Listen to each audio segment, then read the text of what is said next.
Reema, timing کتنی دلچسپ ہے، کتنی اہم ہے اس موو کی، کیونکہ ہم دیکھ رہے ہیں اس وقت نتن یاہو سے متعلق امریکہ کی جو سوچ ہے، جو رجحان ہے، اس میں تھوڑی سختی نظر آتی ہے.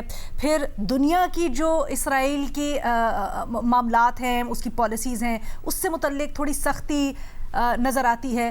کیا آپ سمجھتی ہیں یہ کمبائنڈ ود یہ جو موو ہے اس کی اہمیت ہے یا اثر کرے گا؟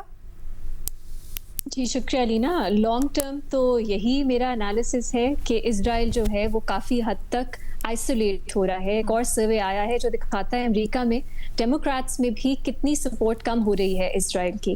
تو یہ تو ایک ٹرینڈ ہے جو کنٹینیوڈ ہے اور کافی عرصے سے ہم دیکھ رہے ہیں. اس میں مزید اسرائیل کے لیے بری خبر ہی ہے. لیکن اس وقت یہ جو فیصلہ حماس نے کیا ہے، آپ اگر رسپانس دیکھیں، بورڈ آف پیس کی میں ٹویٹ پڑھ رہی تھی، انہوں نے کہا ہم نے نوٹ لیا ہے اس کا، لیکن ہم دیکھیں گے کہ یہ زمینی حقائق کس طرح بدلتے ہیں، پھر ہم اس پہ کوئی آگے قدم لیں گے. انہوں نے پھر سے، جو عمر نے بھی بات کی، ابھی تک سب سے بڑی بون آف کنٹینشن ہی یہ ہے کہ حماس ڈس آرم کیوں نہیں کر رہا. تو انہوں نے بھی، بورڈ آف پیس نے اپنی ٹویٹ میں یہ لکھا ہے کہ ون ویپن ہونا چاہیے، مطلب کہ جو بھی گورنمنٹ وہاں پہ ایڈمنسٹریٹو باڈی بنے، صرف انہی کے پاس جو ہے اسلحہ ہو.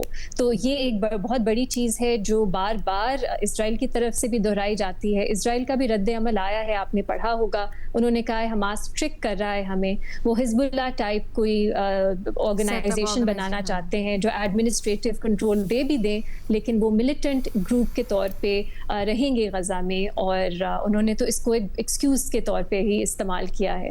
تو اگر آپ رسپانس دیکھیں بورڈ آف پیس کا بھی، اسرائیل کا بھی، تو وہ میری نظر میں بہت کوئی پازیٹیو نہیں ہے. اس کے علاوہ اگر آپ غزہ کے زمینی حقائق دیکھیں، علینا آپ نے بات کی کہ اس کمیٹی کو نہیں آنے دیا جا رہا غزہ میں، لیکن اور بھی بہت کچھ ہو رہا ہے. اسرائیل جو ہے وہ مسلسل ایکسپینڈ کیے جا رہا ہے. جو غزہ میں پہلے ٹیریٹری تھی، اب یہ خوف ہے کہ وہ صرف 30% رہ گئی ہے جس میں غزہ کے لوگ بستے ہیں. اور پہلے بھی غزہ دنیا کا سب سے زیادہ ڈینسلی پاپولیٹڈ لینڈ تھا. اب آپ سوچیں اس کا 30% اور 2 ملین لوگ اس میں کس طرح رہیں گے.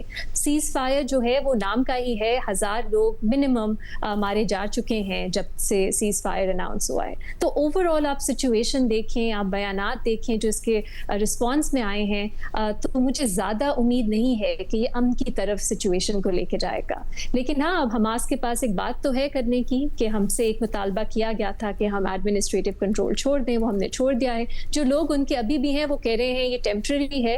آپ جو national committee for the administration of Gaza کو اگر وہ زیوم کر لیتی ہے کنٹرول، تو یہ لوگ بھی مطلب چھوڑ دیں گے اپنے عہدے.